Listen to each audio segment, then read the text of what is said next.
Halo teman-teman, di sini masih ada yang bingung ya tentang pengisian jumlah tanggungan orang tua dalam pendaftaran SNBP. Oke, jadi aku bakal jelasin apa sih maksud dari tanggungan orang tua dan gimana cara ngitungnya. Jadi intinya beban tanggungan keluarga adalah posisi seseorang dalam suatu keluarga di mana ia berada di dalam rumah dan tidak bekerja atau belum memiliki pekerjaan.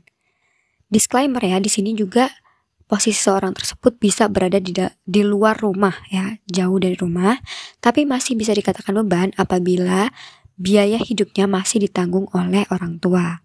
Oke, di sini aku kasih 5 contoh supaya lebih paham ya. Contoh pertama. Dalam sebuah keluarga terdiri dari 4 orang anggota, yaitu ayah, ibu beserta 2 anaknya. Ayah dan ibu bekerja. Sementara anak pertama masih sekolah dan anak yang kedua masih balita. Oke, jadi berapa nih beban tanggungan keluarganya? Benar, jawabannya adalah 2. Dimana karena ayah dan ibunya itu bekerja, sedangkan kedua anaknya masih belum bekerja ya, dan masih butuh biaya dari kedua orang tua. Contoh kedua, dalam sebuah keluarga terdapat 5 orang anggota. Ayah bekerja, ibu hanya sebagai ibu rumah tangga, dan ketiga anaknya semua masih bersekolah. Jadi berapa beban tanggungan keluarganya? Yaps, 4.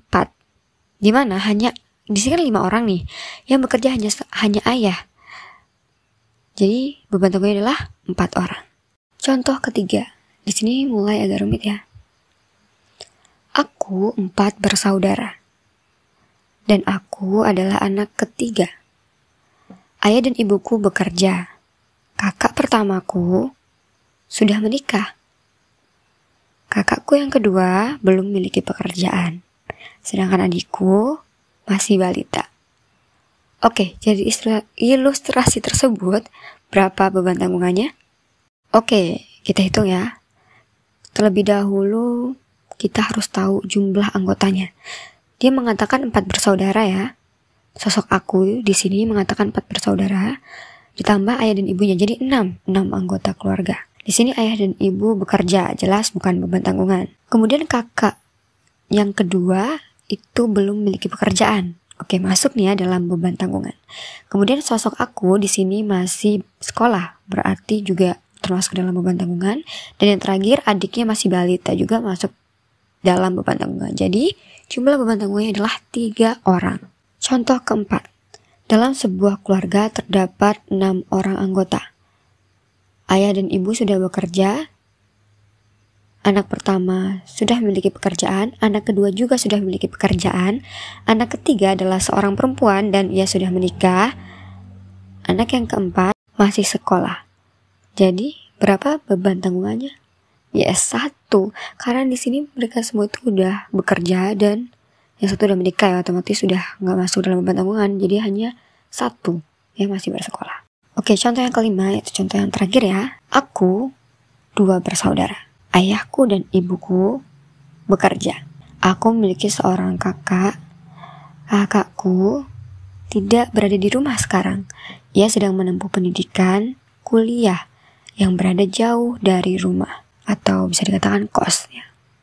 Dan aku sendiri masih sekolah. Jadi berapa beban tanggungan di keluargaku? Dari ilustrasi tersebut itu ada 2 kemungkinan jawaban ya. Kalau untuk jawaban yang pertama nih, di situ mengatakan ayah dan ibunya sudah bekerja, jelas sudah bukan termasuk dalam beban tanggungan. Sosok aku di sini masih sekolah, berarti beban tanggungan ya termasuk. Kemudian untuk kakaknya itu dia kuliah ya, ngekos. Nah, dia akan masuk beban tanggungan jika biayanya, biaya kos, biaya hidup masih dari orang tuanya. Jadi 2, oke? Tapi bisa dikatakan beban tanggungannya 1 apabila si kakak ini sudah bekerja sendiri, sudah mendapatkan bisnis, pokoknya sudah seperti dikatakan mandiri, benar-benar mandiri. Gitu. Karena termasuknya dia sudah misalnya mendapatkan beasiswa, terus kemudian sudah bekerja di sana untuk memenuhi kehidupannya sendiri gitu. Jadi sudah dikatakan bukan beban tanggungan. Jadi hanya satu. Jadi ada kedua kemungkinan ya.